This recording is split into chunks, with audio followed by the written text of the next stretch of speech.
आफत ड्रामे की अगली किस्त में आप देखेंगे कि वरीशा ने दादी और अपने ताया को पूरी तरह से अपनी मुट्ठी में कर लिया है। ये दोनों वरीशा के खिलाफ तो एक लफ्ज़ सुनने को तैयार नहीं, चाहे सामने वहाज और शिफा ही क्यों ना हो।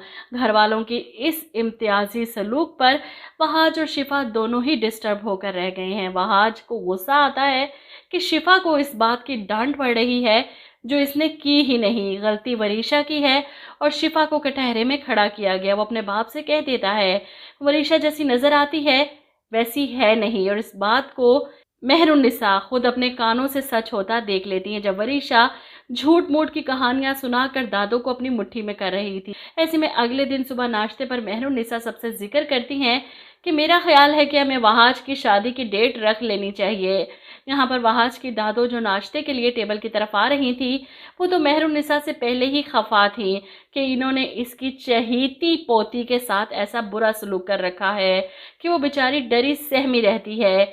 इसीलिए वो अपनी बहू को डांट देती है, मैं कुछ दिनों के लिए बीमार क्या हुई, तुमने तो इस घर के फैसले करने शुरू कर दिए। ये सुनकर मेहरुन्निसा थोड़ा परेशान हो जाती है क्योंकि सास ने पूरी जिंदगी में आज तक ऐसी तल्ख बातें नहीं की और ये तलखी वो अच्छी तरह से समझ रही है कि किसकी भरी हुई है। खैर, इस बात का जिक्र वो अपनी नंद से करती है, इन्हें बताती है कि वरीशा ने क्या किया। ये सुनकर वो भी परेशान हो जाती है कि अम्मी को इस बारे में सब बता देना चाहिए था आपको। मेहरुन्निसा मना करती है, सब मुझे गलत समझेंगे, झूठा समझेंगे, क्या फ़ायदा, सबकी आंखों पर तो पट्टी बंधी हुई है वरीशा की। इसके यहाँ आने के बाद सबके रवैये बदल चुके हैं। मुझे लगता है कि महक ने न जाने अपना कौन सा बदला निकालने के लिए वरीशा को यहाँ भेजा है।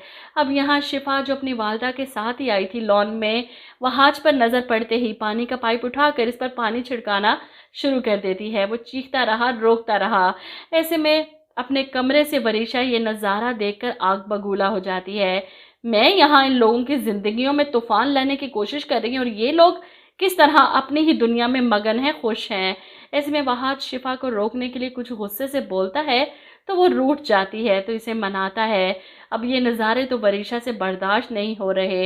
वो पहुंच जाती है एक बार फिर से अपनी माँ के घर इन्हें ये सब बताने के लिए, जिस पर माँ मशवरा देती है कि भूल जाओ उस हमजा को और ये देखो कि वहाज और शिफा से बदला लेने का ये तुम्हारे पास बहुत अच्छा मौका है। तुम वहाज को अपनी मुट्ठी में करो, उससे शादी करो, इस तरह पूरे घर पर तुम राज कर सकती हो मुख्तार अहमद की बहू बनकर। माँ का मशवरा सुनकर वरीशा परेशान हो जाती हैं। आप कैसी बातें कर रही हैं, उस वहाज से नफरत है मुझे और आप मुझे कह रही हैं मैं उससे शादी कर लूं। ऐसे में महमूद कमरे में आता है तो वरीशा इससे बात करती है कि मामा अजीब गरीब बातें कर रही हैं, मैं वहाज से शादी कर लूं, भाई उसकी शादी शिफा से होने वाली है, मैं कैसे वो शादी तोड़वा कर उससे शादी कर सकती हूँ। जिस पर महमूद भी इसे समझाता है कि यही तो मौका है तुम्हारे हाथ में बदला लेने का, चैलेंज की तरह कबूल करो इस बात को, वहाज और शिफा को एक दूसरे से दूर कर दो। इनकी ज़िंदगियों में जो तूफ़ान आएगा तो सबसे बड़ा फ़ायदा तो तुम्हारा ही है। देखो ना, अगर तुम्हें तुम्हारी मोहब्बत नहीं मिली तो वहाज और शिफा को इन दोनों की मोहब्बत क्यों मिले। इन दोनों की शादी तुड़वा कर वहाज से शादी करके तुम अपने और वहाज दोनों के हिस्सों की मालकिन बन सकती हो। ये बात वरीशा के दिमाग में बैठ जाती है।